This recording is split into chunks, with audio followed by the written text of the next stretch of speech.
Hello সবাইকে, good evening. সবাই কেমন আছো? তো দেখতেই পাচ্ছ, এটা কিন্তু রাধা অষ্টমীর দিন আমি ভিডিওটা বানিয়েছি। তো কদিন পোস্ট করতে পারিনি, ভাবলাম আজকে তোমাদের সঙ্গে শেয়ার করে দেব। তো ভগবানের জন্য প্রথমে আসনটাকে ঠিক করে নতুন কাপড় বিছিয়ে আমি ফুল দিয়ে ভগবানকে ওখানে বসিয়েছি আসনে। তারপর একটু পায়েসটা বসানো ছিল ইন্ডাকশন ওভেনে, সেটা একটু দেখতে গেলাম। তারপর এদিকে এসে দেখতে পাচ্ছ আস্তে আস্তে ভগবানের আমি সব কিছু গুছিয়ে নিচ্ছি পুজো দেওয়ার জন্য। তারপরে যেহেতু এক হাতে ভিডিও করা, এক হাতে এদিকে পুজো দেওয়ার জোগাড়, তো তাই একটু অসুবিধা হচ্ছিল, তাছাড়া কিছুই না। ওই জন্য যতটুকুই পেরেছি ততটুকু তোমাদের সঙ্গে শেয়ার করছি। আর ভিডিওটা যদি ভালো লেগে থাকে অবশ্যই কিন্তু তোমরা লাইক কমেন্ট শেয়ার করবে। রাধে রাধে বন্ধুরা। সেদিন রাধা অষ্টমী ছিল, যতটা পেরেছি রাধারানীর জন্য আমি করেছি, কারণ এখানে তো আমার অতটাও নিরামিষের জিনিস আছে, কিন্তু অতটাও এখনও তৈরি করতে পারিনি। ধীরে ধীরে আশা করি সামনের বছর আরেকটু ভালো করতে পারবো।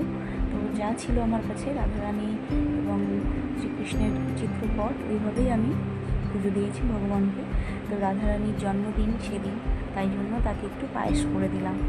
আর তোমাদের দাদাভাই সকাল থেকে বাজার থেকে এই যে এগুলো নিয়ে এসেছিলো, সেগুলো কেটে গুছিয়ে পুজো দিয়ে দিলাম। তো কেমন হলো ভিডিওটা অবশ্যই কিন্তু বলবে। তো দেখতে থাকো। রাধে রাধে বন্ধুরা। ভালো লাগলে অবশ্যই লাইক কমেন্ট শেয়ার করবে। টাটা।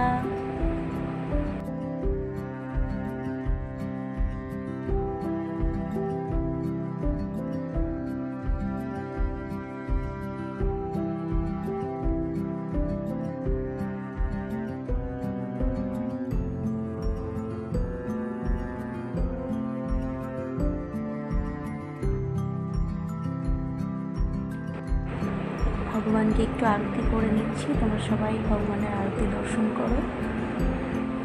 হরে কৃষ্ণ, হরি বল।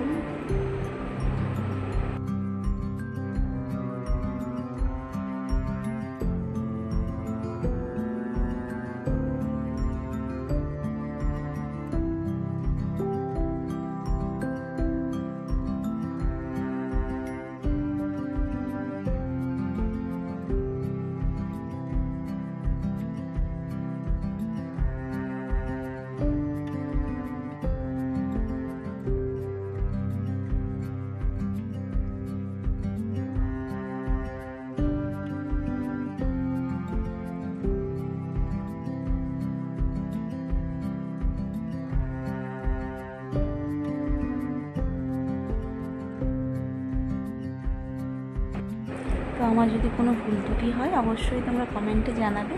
ভগবানকে যতটুকু পেরেছি ততটুকুই তোমাদের সামনে আমি ধরেছি। সব ভিডিও তো ধরা যায় না, যেহেতু একা একাই ভিডিও করা, বুঝতেই পারছো।